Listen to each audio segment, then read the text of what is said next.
Welcome to the Leading at the Next Level podcast with Dove Development and Consulting, the show built to provide ongoing support for your leadership journey. Like we've been doing over the last several weeks, I have the opportunity today to chat with an amazing person, Adam Van Nortwick, who seems to master everything he takes on.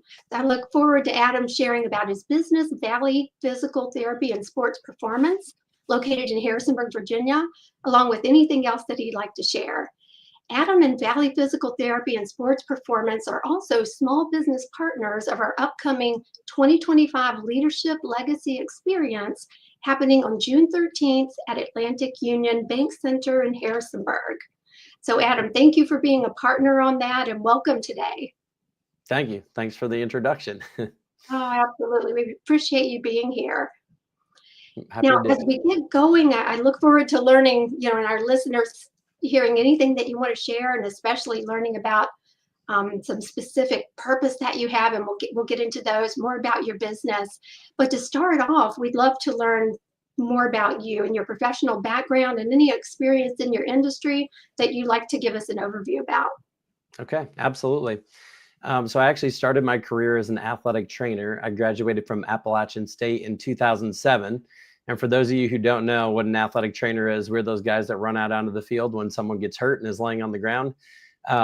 So basically the role, that you have as an athletic trainer is evaluating those initial injuries and then taking the athlete through a rehab program and progressing them back to sport. So that's where I started my career. And I realized I wanted to learn more and be able to apply more knowledge to my patients and clients. So after working as an athletic trainer for 3 years, I went back to physical therapy school, and I did that from 2010 to 2013 and graduated from Lynchburg College with my PT degree.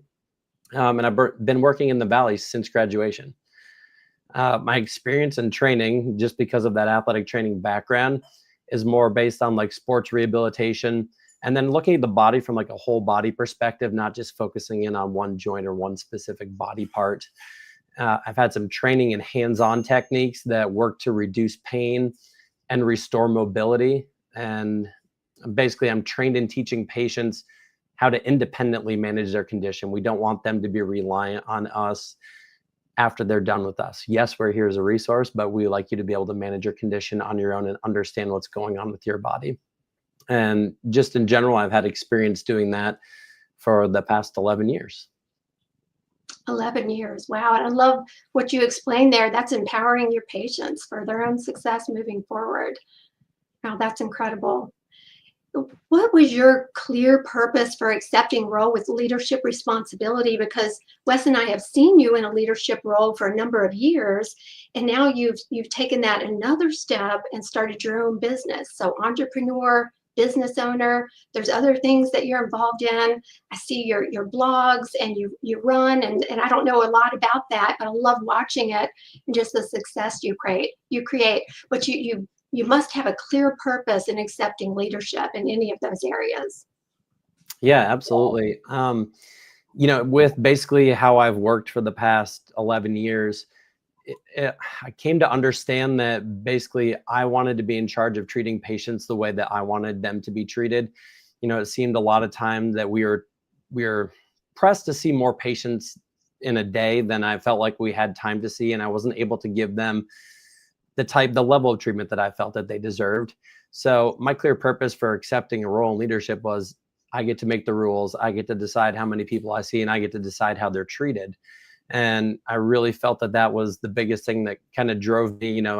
I wouldn't say that I was naturally a leader, but I knew that that's what I needed to do to be able to see my vision and, be in a business where my vision kind of carried out to everyone else.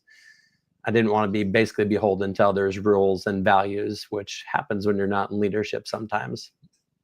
I would say, and as business grows, one of my purposes is that I want to be able to, I like to see myself as an open-minded leader. I like to be able to work with other people to help them be able to live their values too. And together create, the best thing that we can for our patients and clients. There's a clear cry in society today for wanting and needing more time with the individual, with that doctor that is helping them. Yeah, Um, absolutely. so excited that you're offering that. And here in Harrisonburg, and you do some things online. So anything that you want to share, we can certainly get into that. What really motivated you to get involved in leadership training? Because I know that you've come to some of our events, and there's leadership training in your own industry. So what really inspires and motivates you that way? Well, I kind of got thrown into it in a couple different ways. I would say my first leadership role that I got asked or voluntold to do was I was on the Virginia, it's not the Virginia Board of Physical Therapy, but it's our professional organization in Virginia for physical therapy. I was asked to serve as a board member because there was a vacant spot on that. So I did that for a few years. And, as I did that, I enjoyed doing it, but I really felt unprepared. I felt like, I guess as you can tell from some of the other things I do, I love to be prepared and know that I'm doing the best job I can with them.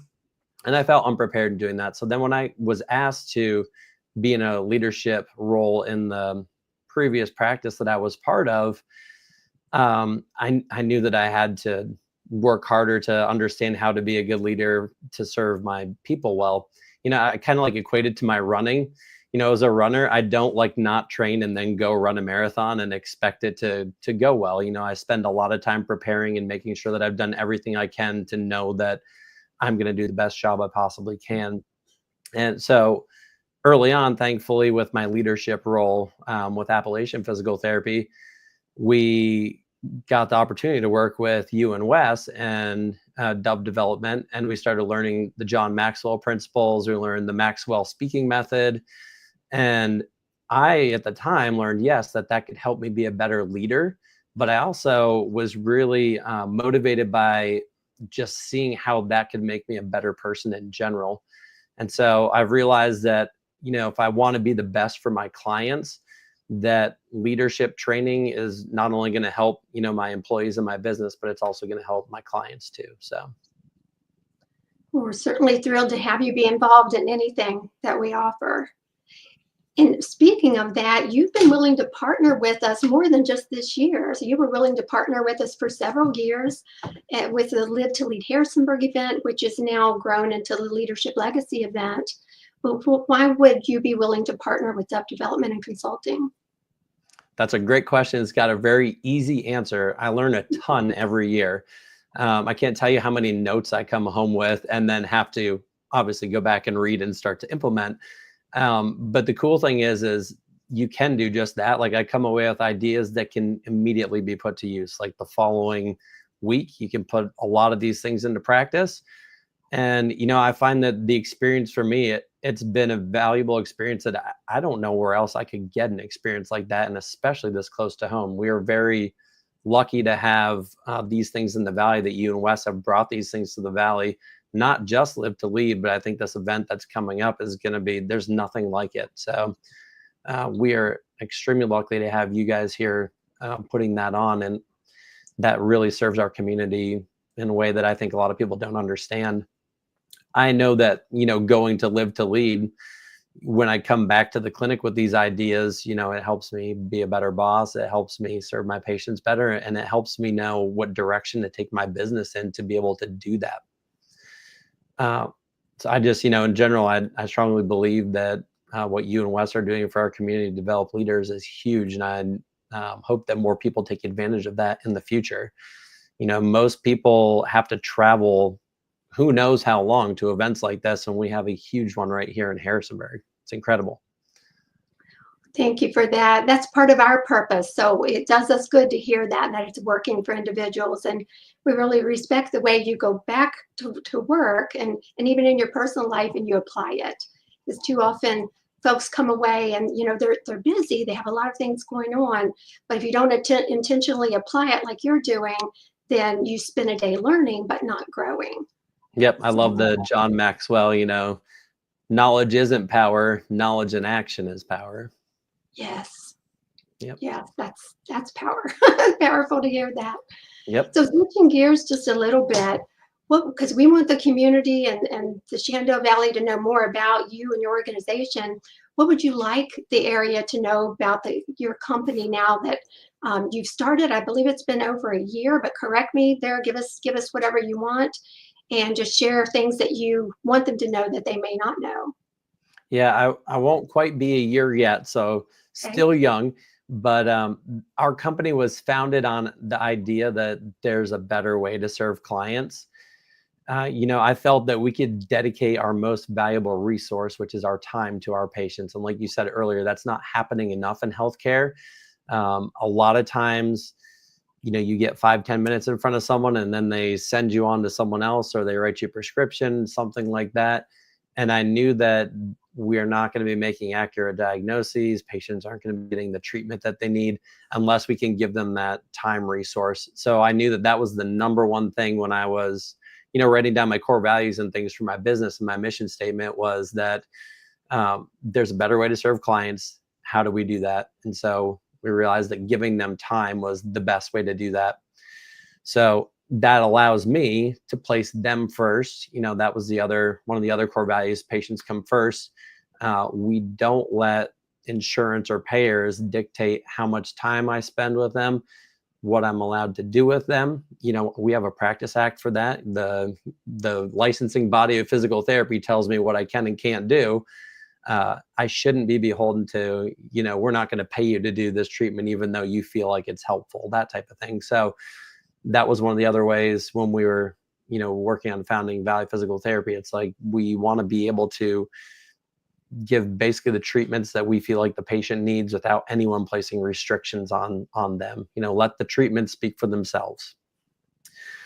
Yeah. Yeah, go ahead. You go ahead. I was just going to say, and the last thing kind of that I had on that was that each experience, it's designed around each patient and individual's needs. It's not this cookie cutter approach. A lot of times when you don't get to spend enough time with someone, say you come in for a knee issue, I don't get a good time or I didn't have before a good amount of time to determine what's the best treatment to do for how you're presenting and what activities you want to get back to. I basically had to be like, here's a couple exercises that generally help with a knee, and that's not the best way to do it. Each person presents differently and each person wants to get back to a different activity. I was going to joke around, and I was thinking about this earlier and say, if Wes came in for something, I'm not going to treat him the same way I'm treating my runner. He doesn't want to get back to running marathons. I'm going to find out what activities Wes likes doing that, he wants to get back to, and I'm going to train him specifically for that. Wow, personal coordination of care. That's so powerful. I've noticed that the best doctors are figuring out a way to either get into a practice or start their own where they are able to help people at the level that they want to. So thank you for leading that charge. You're being a great example in leadership there. Thank you. There's a few of us that are trying. Yes, it's exciting, creating a movement. So I'm sure you've had recent projects or campaigns, ideas that your company is working on. Can you give us an example of something recent that you've spearheaded and the impact that it really had on the company, your organization, or the industry as a whole? Just was really fulfilling? Yeah. So basically what we were talking about, just previously talking about, kind of rolls right into this. We don't really have a project right now, but there are a bunch of us, what we would call out-of-network providers. We don't participate with insurances. And, our goal is to raise awareness for patients that, yes, they have a choice where they go, and they don't have to accept the care that they're told that they have to have. So the group of us who are all kind of independent little practices, we're trying to raise awareness for patients that, you don't have to accept where, your insurance tells you to go. And that they don't have to accept that a therapist won't do a certain treatment because, the payer won't reimburse for it. So our ultimate goal is to, bring enough attention to this that the payers change their strategy and allow patients to use their insurance where they want to and for the treatments they want to. We're looking, what our goal is and what we hope is that these payers will start paying based on outcomes. Right now, what they do a lot of the time is they pay us based on how much time we spend with the patient. So we'll say 15 minutes of this type of thing, but it doesn't take into account, if you're providing a better service than the next person down the road. And so we're hoping that it becomes more outcome based, and that we're able to kind of create that movement. So eventually it comes down to the patient getting what they need better than they are currently. So, it's just kind of a grassroots, each individual little provider doing their own thing. But I do know more and more people that are doing this. And I have 2 friends that did it before me. And that's how I basically modeled my practice. And they gave me the courage to go do this on my own. And I think as more of us do that, we will have a little more of a voice, hopefully, and we can advocate for that. Absolutely. But you've talked some about the purpose of your organization and values. Can you tell us how the purpose of your organization really aligns with your own values and purpose?